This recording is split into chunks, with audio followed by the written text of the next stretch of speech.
Institutions, ये हमारे institutions हैं और यहाँ पर है हमारी टेक्नोलॉजी। टेक्नोलॉजी देखो, हालांकि डायग्राम से आपको खूब समझ में आ रहा होगा, ये हमारा क्या है, नेचर है, यानी कि यहाँ ये हमारे प्रकृति से हमें कुछ मिल रहा है। मान लीजिए कि ये हमें स्टोन मिल रहे हैं, ये माउंटेन है, इस माउंटेन से हमें क्या मिल रहा है, स्टोन मिल रहा है, ठीक है, ये स्टोन मिलता है। यहाँ हम इंसान लोग बैठे हुए हैं, ठीक है, हम लोग इंस्टीट्यूशंस में क्या करते हैं, नॉलेज हमें मिलती है ना, हमें इंस्टीट्यूशन से क्या मिलती है, नॉलेज मिलती है। हम लोग यहाँ से सीखकर टेक्नोलॉजी का यूज करके और इन स्टोन से यहाँ क्या बना देते हैं, रहने के लिए हमारा घर बना देते हैं। ये बना दिया हमने, घर बना दिया हम लोगों ने, ठीक है। ये स्टोन है जो हमें किसने दिया है, नेचर ने दिया है।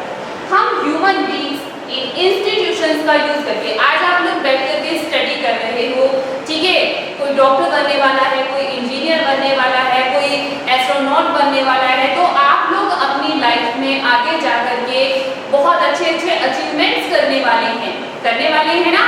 जो साइंटिस्ट होते हैं वो खोज करते हैं, यही नेचुरल चीजें होती हैं, उनसे वो कुछ खास नए प्रोडक्ट बनाते हैं या फिर कुछ ऐसे यूटिलाइजेशन लाइक वो चीजें बनाते हैं, ठीक है, जिनका कोई यूज नहीं था लेकिन अब वो यूजफुल हो गई है। ये स्टोन है, ये सिर्फ एक ऑब्जेक्ट है, ये स्टोन क्या है, सिर्फ एक ऑब्जेक्ट है, लेकिन इसका इंसान ने टेक्नोलॉजी का यूज करके एक बिल्डिंग बनाने में या फिर कोई भी किसी भी तरह का मॉन्यूमेंट्स बनाने में इसका यूज कर लिया, तो ये हमारे लिए क्या बन गया, रिसोर्स बन गया।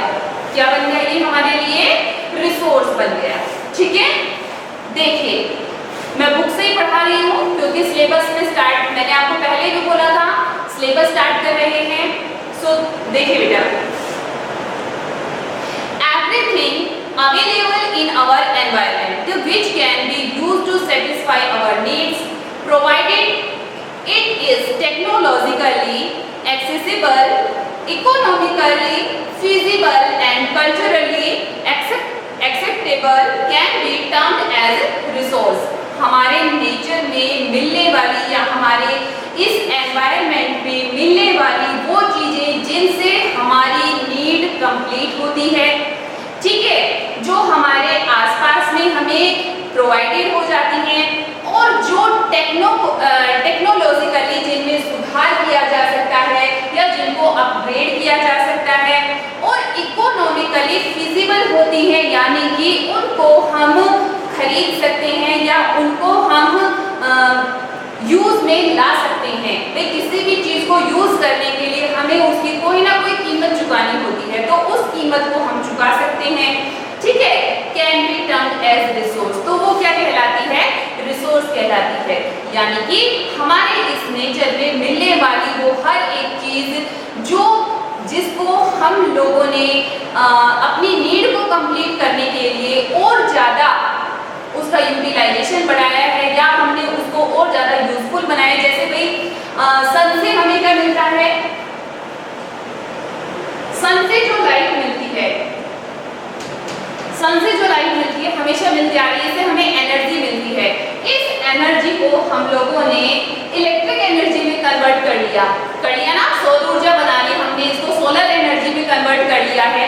तो सोलर एनर्जी में कन्वर्ट करने के बाद ये क्या बन गया है भाई, ये रिसोर्स बन गया है। क्या बन गया है, ये हमारे लिए रिसोर्स बन गया है, ठीक है ना।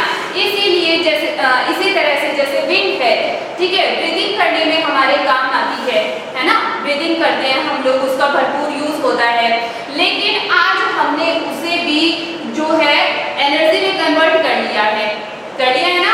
तो ये जो चीजें हैं ये क्या बन जाती हैं, रिसोर्स बन जाती हैं हमारे लिए। अभी हम यहाँ पर बहुत सारे रिसोर्सेज के बारे में पढ़ेंगे। कुछ रिसोर्सेज ऐसे हैं जो नेचर में शामिल हैं और लंबे समय तक चलते रहते हैं।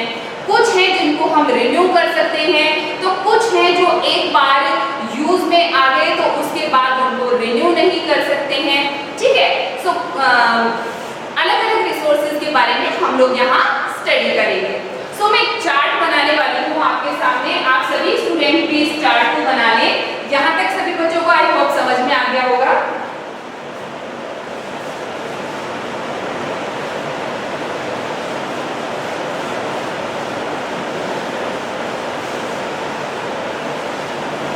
देखिए,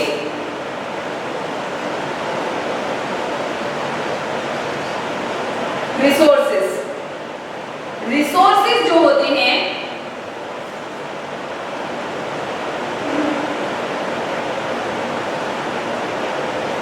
रिसोर्सेज टू टाइप के होते हैं बेटा। रिसोर्सेज जो होते हैं टू टाइप के होते हैं। कौन कौन से होते हैं? एक तो होते हैं नेचुरल, जो हमें प्रकृति से मिल जाते हैं डायरेक्ट, और दूसरा होता है ह्यूमन रिसोर्सेज, जिसे इंसान बनाता है। So first will be natural resource और second will be human resources. अब ये जो नेचुरल रिसोर्सेज होते हैं ये भी टू टाइप के होते हैं। भाई नेचर में मिलने वाले कुछ रिसोर्सेज हैं जो रिन्यू हो सकते हैं, रीन्यूएबल। कुछ होते हैं जो रिन्यूएबल होते हैं और कुछ होते हैं जो नॉन रीन्यूएबल। देखो इस वर्ड को सभी बच्चे अच्छे से समझो। रीन्यूएबल, री भी होता है दोबारा, न्यू मतलब होता है नया, और एबल मतलब होता है योग्य। यानी कि वो सोर्स जिनको दोबारा से नया बनाया जा सकता है, जिन्हें रिन्यू किया जा सकता है, उन्हें रिन्यूएबल सोर्स कहते हैं। नॉन रिन्यूएबल सोर्स, जो जिनको दोबारा से नया नहीं बनाया जा सकता है, तो वो कैसे हो जाएंगे? Non renewable resources. ठीक है, आगे देखो।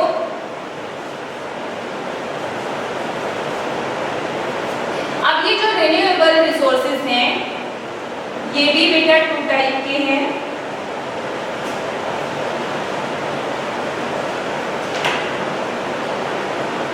एक है कंटिन्यूअस,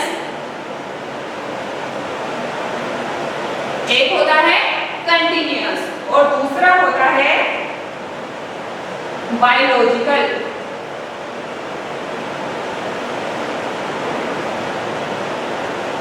बायोलॉजिकल होता है। ये बायोलॉजिकल जो होता है ये भी दो तरह के होते हैं।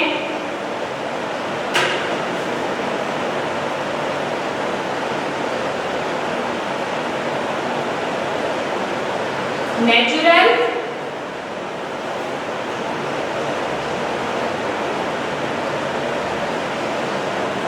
Wild life. ठीक है, अब एक कंटिन्यूअस जो होता है इसमें क्या आ जाता है? जैसे वाटर है, विंड है,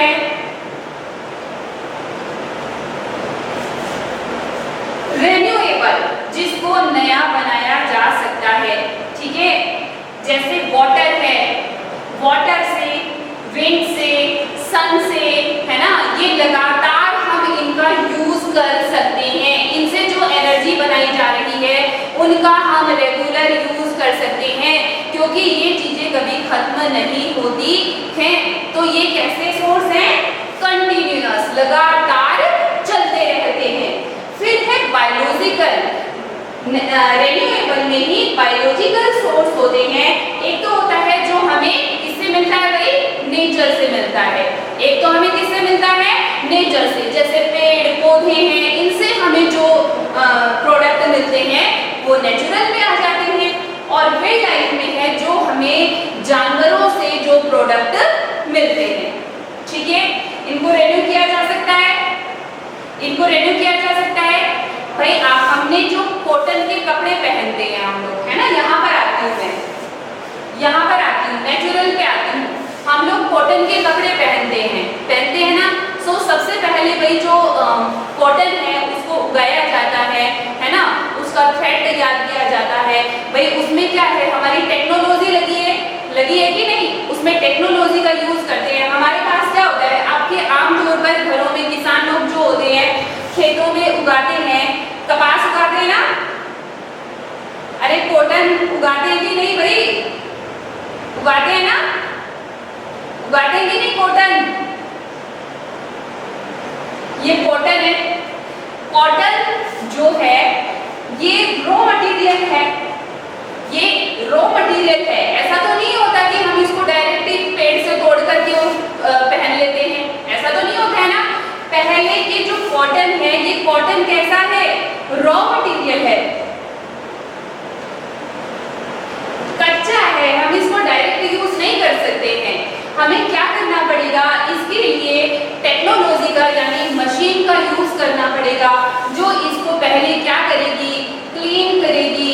फिर इससे क्या बनेगा बेटा, थ्रेड बनेगा, थ्रेड बनेगा, थ्रेड से क्या बनेगा बेटा, क्लॉथ क्रिएट होगा।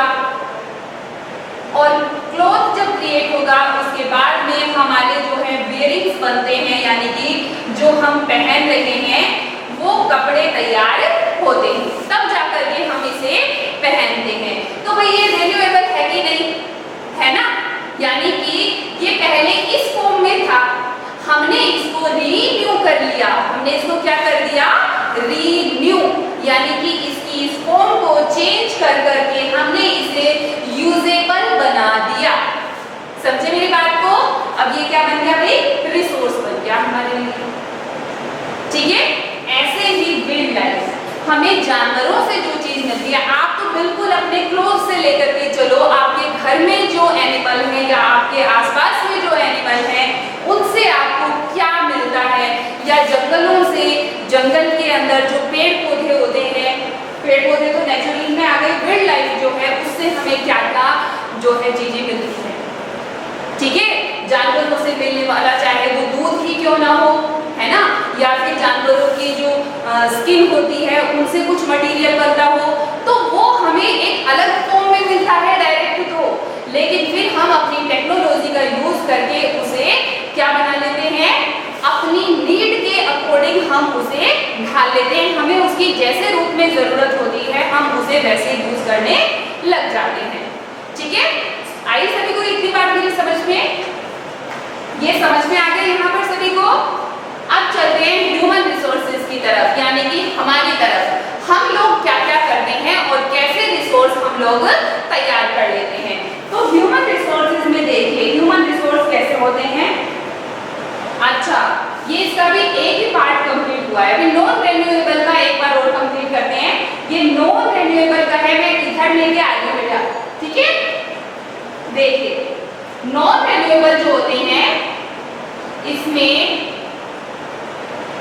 कहाँ बता देते हैं, यहाँ से बता देते हैं, ये बता इसमें होता है रीसाइक्लेबल,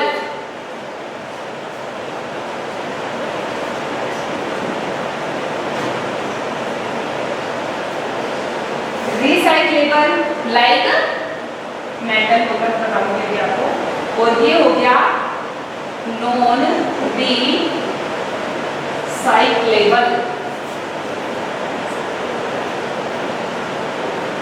ठीक है, देखो बेटा एक बात, नॉन रिन्यूएबल जो होता है जिसको रिन्यू नहीं किया जा सकता है, इसमें आता है रीसाइक्लेबल और नॉन रीसाइक्लेबल। देखो रिसाइकिल होने में और रीन्यू होने में फर्क होता है। रिन्यू तो है ये जिसको मैंने आपको बताया है कि यहाँ पर रॉ फॉर्म से एक यूटिलाइजेशन फॉर्म में जब हम किसी ऑब्जेक्ट को लेकर के आते हैं तो ये होता है रिन्यू करना। और रीसाइक्लेबल है कि जैसे अभी ये मैंने आपको बताया है, मान लीजिए कि ये जो आपके बियरिंग्स हैं जो आप कॉटन क्लॉथ्स पहन रहे हैं, क्या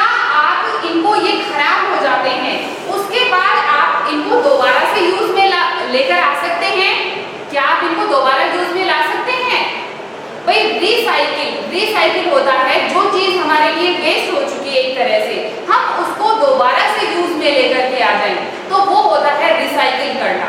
ठीक है, आप तो लेके आते हैं, घर में सभी लोग लेकर के आते हैं, जब कपड़े फट जाते हैं तो उनको यूज कर लेते हैं ना, घर में रिसाइकिल कर लेते हैं, उनको करते हैं ना। हाँ, तो यहाँ पर देखो रिसाइक्लेबल, इसमें मैं एग्जाम्पल देती हूँ बेटा आपको मेटल का। मेटल होता है, आप लोग देखते हैं कि मम्मा जो होती हैं उनको जब कोई गहना पहनना नहीं होता है, सोना है जैसे गोल्ड पहनती हैं, तो उनको अगर कोई इयरिंग्स नहीं पहनना, उनको नोज पिन नहीं पहनना, या उनको कोई बैंगल्स वगैरह नहीं पहनने, तो वो क्या करती हैं, उनको रिसाइकिल करवा लेती है ना उनको। जो ये मेटल होता है, मेटल है, ये पिघल कर एक दूसरी फॉर्म में आ जाता है, पिघल कर दूसरी फॉर्म में आ जाता है। इस एक ही मेटल से हम और नए जो है जो भी कुछ हम पहनना चाहते हैं, या फिर जो भी ऑर्नामेंट्स जो होते हैं वो उनसे बन जाते हैं।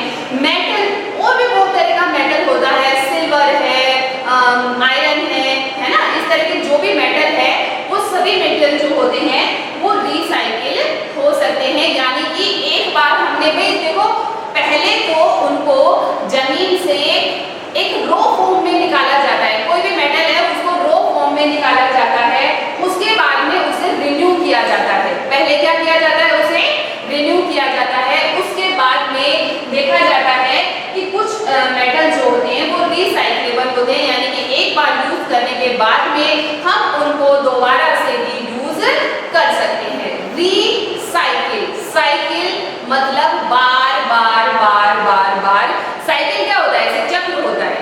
ठीक है, री मतलब दोबारा, यानी कि बार बार उसको यूज कर लेना।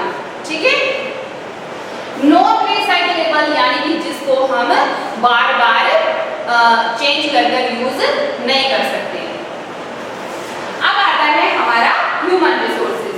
ह्यूमन रिसोर्सेज कौन से होते हैं? इसमें अगर आप नॉन रिसाइक्लेबल में पूछो कि मैम इसका एग्जाम्पल बताओ, नॉन क्या पूछा है मैम, हिंदी मीनिंग बता दो। वीडियो नहीं आ रही है मैम, वीडियो नहीं दिख रही है मैम। बेटा अब बताओ, दिखाई दे रहा है?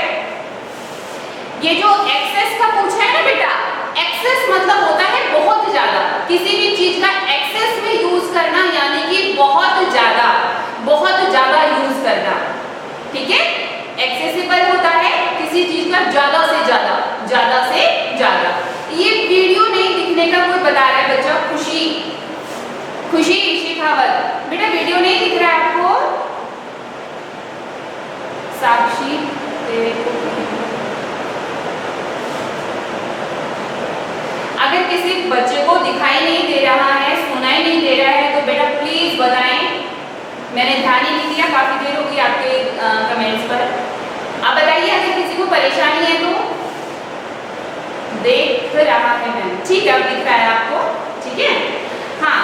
सो इसका अगर एग्जाम्पल लेना चाहें, आप कहो कि मैंने इसका तो दे दिया, ठीक है, मेटल है उसको रिसाइकिल किया जा सकता है, लेकिन नॉन रिसाइक्लेबल का बताओ आप कि इसमें क्या हो सकता है?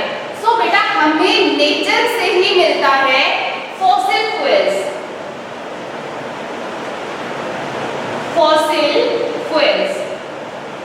फॉसिल फ्यूल क्या होता है भाई? जैसे कि हमें मिल गया कोयला है, एक बार आपने उसको अगर यूज कर लिया, एक बार उसको जला दिया, तो बाद में उसका क्या हो जाएगा? आपके पास एशेस बचेगा, आपके पास में कुछ नहीं बचेगा भाई, राखी बचेगी ना लास्ट में। क्या आप उसको दोबारा यूज कर सकते हो? भाई मेटल को तो हमने दूसरा कोई ऑर्नामेंट बना दिया हमने उससे, लेकिन अगर कोयला है उसको एक बार जला दिया, उससे एशेस बन चुका है, तो क्या हम उसको दोबारा से कोयला या किसी और फॉर्म में लेकर आ सकते हैं? नहीं ला सकते हैं।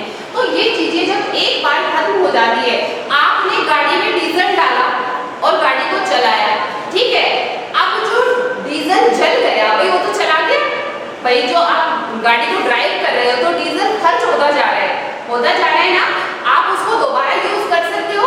नहीं कर सकते हो आप उसको यूज, आपके पास वो वापस आ ही नहीं सकता है, यानी कि वो किसी भी दूसरी फॉर्म में आपके पास अब नहीं आ सकता है। चीजें वन टाइम यूज होने के बाद दोबारा किसी भी फॉर्म में हमारे काम नहीं आ सकती हैं या फिर एक यूजफुल फॉर्म में नहीं रह जाती हैं, वो नॉन रिसाइक्लेबल होती है। बेटा लास्ट थोड़ा टाइम है, मैं फटाफट से आपको ह्यूमन रिसोर्सेज का और बता देती हूँ। क्लासिफिकेशन, आप सभी स्टूडेंट्स को ये जो पूरा चार्ट है इसे बनाना है, इसे लर्न करना है।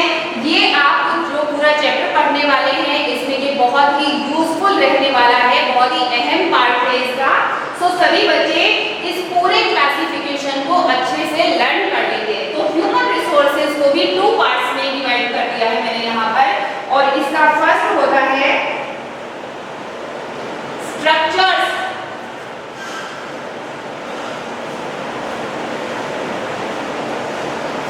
स्ट्रक्चर्स, इंसान क्या बनाता है? तो स्ट्रक्चर्स बना देता है, बिल्डिंग्स बना देता है, या फिर अलग अलग तरह की जो बिल्डिंग्स होती हैं, ठीक है ना भाई, घर भी होता है, हॉस्पिटल भी होता है, स्कूल भी होता है, सब अलग अलग तरह की बिल्डिंग होती है ना। तो उसने स्ट्रक्चर बना दिए हैं, आप इंस्टीट्यूशन भी लिख सकते हैं, इंस्टीट्यूशंस, स्ट्रक्चर और इंस्टीट्यूशन, स्ट्रक्चर्स इंस्टीट्यूशंस, ठीक है। किसी भी तरह का कोई स्ट्रक्चर है, इंस्टीट्यूशन है, वो इंसान जो है ह्यूमन रिसोर्सेज में आ जाता है। दूसरा आता है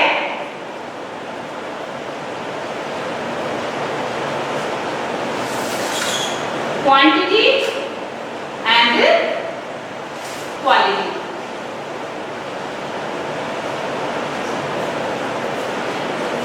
जो सोर्सेज भाई, ये जो इंसान है ये नेचुरल चीजों को क्या करता है? इम्प्रूव करता है। जो भी हमें नेचर से मिलता है उसको इम्प्रूव करके क्या करता है? रिसोर्स में उन्हें कन्वर्ट करता है। सो ह्यूमन मेड जो रिसोर्सेज होते हैं ये क्या करते हैं? किसी भी सोर्स की क्वांटिटी और क्वालिटी को क्या करते हैं?